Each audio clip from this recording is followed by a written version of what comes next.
Aïcha, bonjour. Bonjour. Aïcha, vous êtes la cofondatrice de l'ADCD. Allez, expliquez-nous. En fait, quand j'ai connu mon mari, le domaine de tout ce qui est cloud et data center, je ne le connaissais pas, j'étais ignorante. Et en fait, il m'a fait découvrir ça à travers le Cloud Fest qui se passe en Allemagne. Donc, c'est devenu un voyage fidèle pour le couple. On allait découvrir le domaine. Lui, il le connaît, moi, c'était une découverte.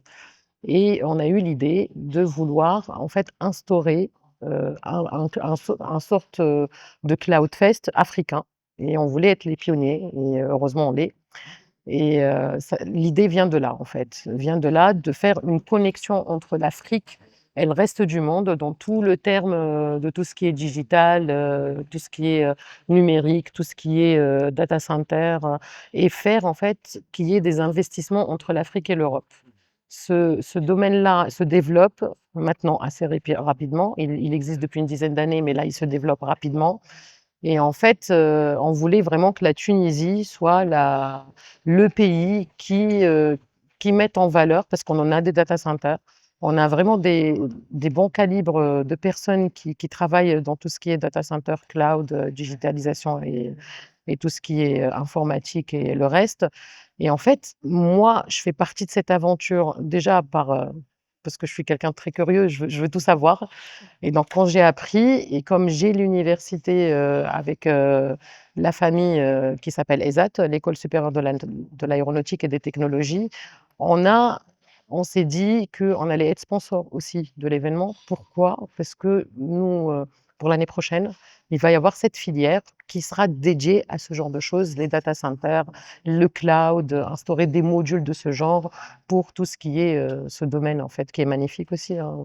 Tout à fait. Alors, c'est ça aussi qui est la particularité de votre présence ici, c'est que vous êtes à la tête d'une école d'ingénieurs, hein, de formation, et que vous allez la développer sur le parti numérique.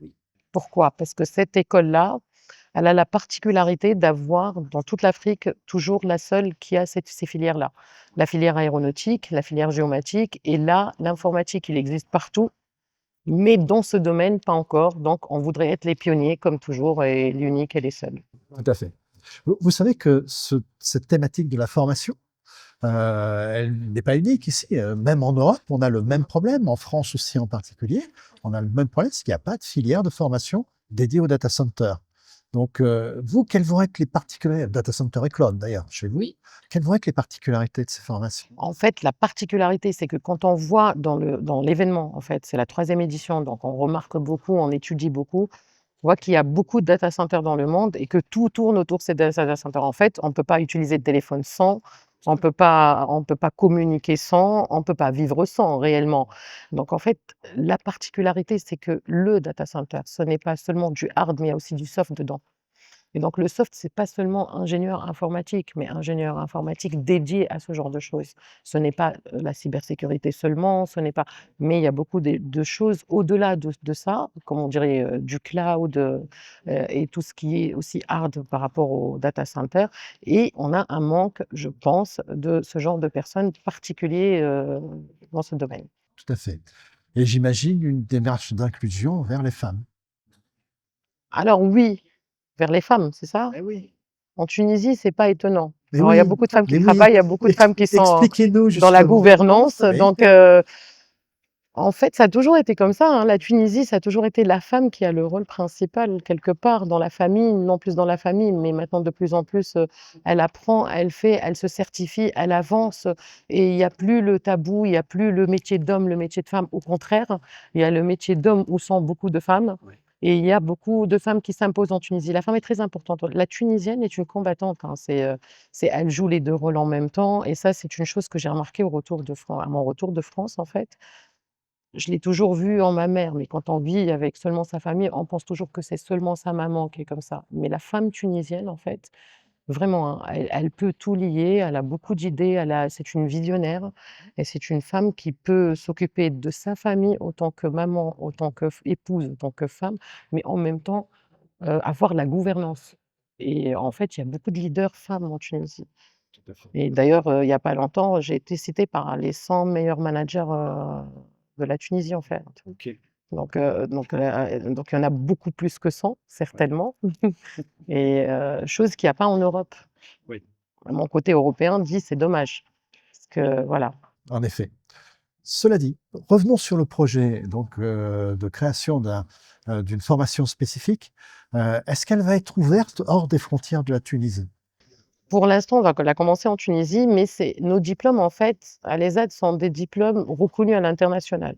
Déjà, nous sommes accrédités doublement, nous sommes certifiés, doublement, que ce soit 21001 ou 9001 et nous travaillons toujours en collaboration. Nous avons des doubles diplômes avec INSA Toulouse, nous avons des doubles diplômes avec l'ENAT. Donc, je pense que, oui, l'ouverture va être au début par les doubles diplômes et ensuite peut-être ouvrir, une filière quelque part parce que cette filière-là, quelque part, en Europe ou en Afrique, ce qui serait intéressant aussi, parce que vraiment c'est un domaine qui est, c'est comme l'aéronautique au début, hein, c'était pas ouvert à tout le monde. C'était comme un prestige d'être dans l'aéronautique, que ce soit ingénierie ou pilote de ligne et grâce à cette filière que nous-mêmes nous avons que les fondateurs ont ouvert, en fait, tout le monde peut devenir ingénieur aéronautique et tout le monde a accès au pilotage. Parce qu'être pilote de ligne avant en Tunisie, c'était vraiment pour les familles, assez aisées où c'était un prestige, où maintenant c'est ouvert à tout le monde et le cloud devrait l'être aussi. C'est un domaine restreint pour l'instant, même si, on a vu qu'il y avait une centaine de personnes qui est venues, mais ça reste quand même restreint par rapport aux jeunes parce qu'il y a pas de sensibilisation par rapport à ça. Les jeunes, il faut leur expliquer que sans data center, sans cloud, sans tout ça, il y a pas votre téléphone, il n'y a pas, être accroché dessus tout le temps et c'est je pense qu'il faut les motiver pour comprendre le circuit de tout ce qui est en train de se passer. C'est comme la géomatique, par exemple. Sans géomatique, il y a pas d'eau, il y a pas et la géomatique, c'est une filière aussi, comme le cloud, qui est né il y a peut-être 15 ans, mais qui commence à se développer, à se faire connaître que ces 5 dernières années.